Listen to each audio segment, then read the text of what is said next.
Hi, welcome to Board Gems.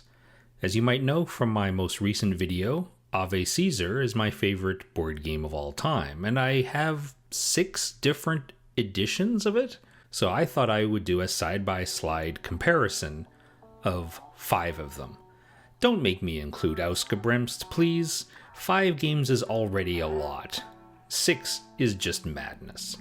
From oldest to newest, we start on the back row, 1989 Ravensburger, 2004 Möbius, that's the Japanese edition, Q-Jet 21XX. Then we have the Pro Ludo edition from 2006. Then in the foreground, left to right, 2015, 2016, Grow games out of Brazil. This is a Portuguese edition. And most recently, 2022, from DiceTree games in Korea, though there are English rules in the box. So those 2 on the far right, Pro Ludo and DiceTree, those are the only ones with English rules in the box, but the game is language independent. The original version from Ravensburger is in this big long box, longer than most long box Ravensburger type games. This is going towards the sort of Milton Bradley style of long box games. Just where do people put these games? They just stick them under a bed or something. The Portuguese edition is in a typical Ticket to Ride square box. Pro Ludo, the next one up, and the DiceTree one are the same size. They are sort of an Agricola shape, so kind of a standard rectangle. And on top, Q-Jet, it has the same footprint as Carcassonne, but a little bit thinner. The backs of the boxes, there's not a whole lot to say other than publishers put a picture of the game on the back of the box. I mean, show the game board, show a gameplay state, please. What's inside the box? Well, Möbius and Pro Ludo, top left and top right, just have pretty simple cardboard inserts. Grow and DiceTree, top center and bottom left, had a similar idea of having the cards kind of at an angle in the middle and then a triangle storing the chariots on top and the coins on the bottom. The OG Ave Caesar, bottom right, Ravensburger, you can see it has these kind of tiers. Ravensburger would do this a lot with their plastic inserts. So the innermost square is a very small indentation for the manual. The next largest indentation, that's for the board.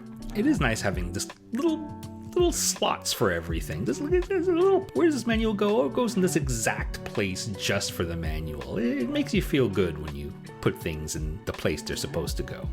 Of the 4 editions of Ave Caesar, oldest to newest, left to right, you'll see the models for the first 3 are actually, as far as I can tell, identical. And only the DiceTree one, they decided to make it a little more dynamic, a little more detailed with a flowing cape.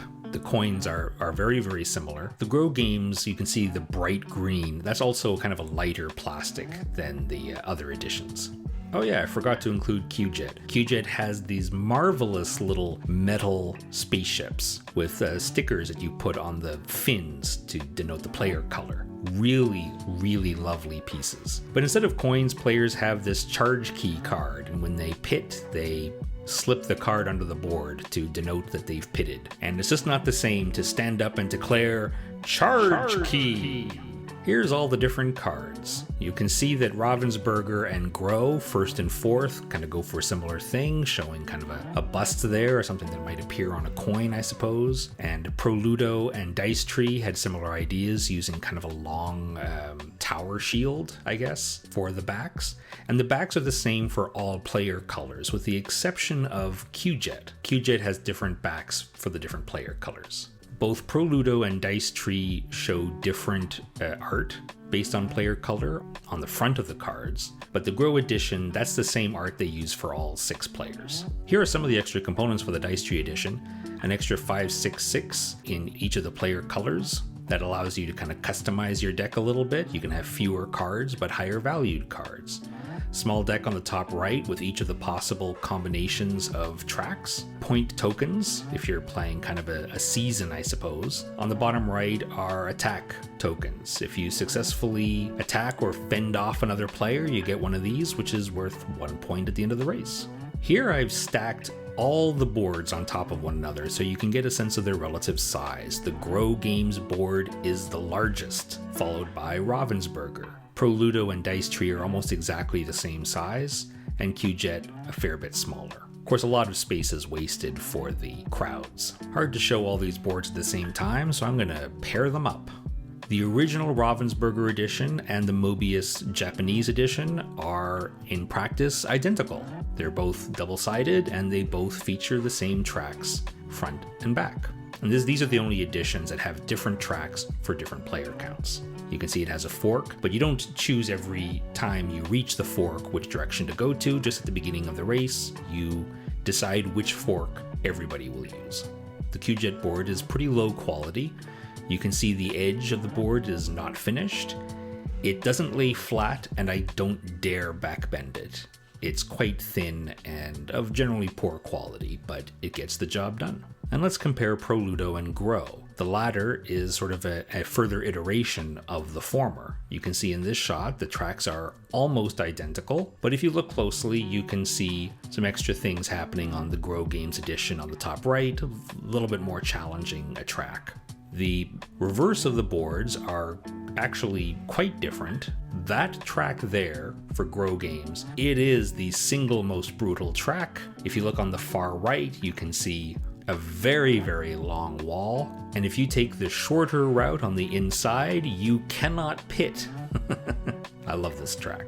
The Grow Games board has what we used to call the American Valley, you know, like old copies of Monopoly and Risk. At the fold of the board, they have this really, really big indentation. I mean, it's completely fine, and Ave Caesar's pieces are really large, so it doesn't really matter. And finally, here are some photos of the DiceTree tracks. The DiceTree edition comes with 3 single-fold boards that are double-sided, and you can combine them to form 8 different tracks, which, even though the track shows you can only play clockwise, in fact, you can play counterclockwise. It's completely fine. Each half of the board has a different name, so you can combine them for the Circus Maximus or the Hippodrome Constantinople. So lots of variety in the box. The board is very brown. It's interesting to compare this with all the other versions of Ave Caesar, which had more yellow boards, and this one is more brown. Nothing wrong with it, it's just different. Thanks for watching. Remember, I'll show you a couple of photos of Ausgebremst while you're here. I don't want to compare them. It's quite a different production. And it has cardboard standees for the cars, which I don't think is going to appeal to a huge number of people. But great tracks, still a great game. Now, thanks for watching. Remember, older games like Ave Caesar do not stop being good just because newer games come out. Alright? Take care. Or is it Ave Caesar?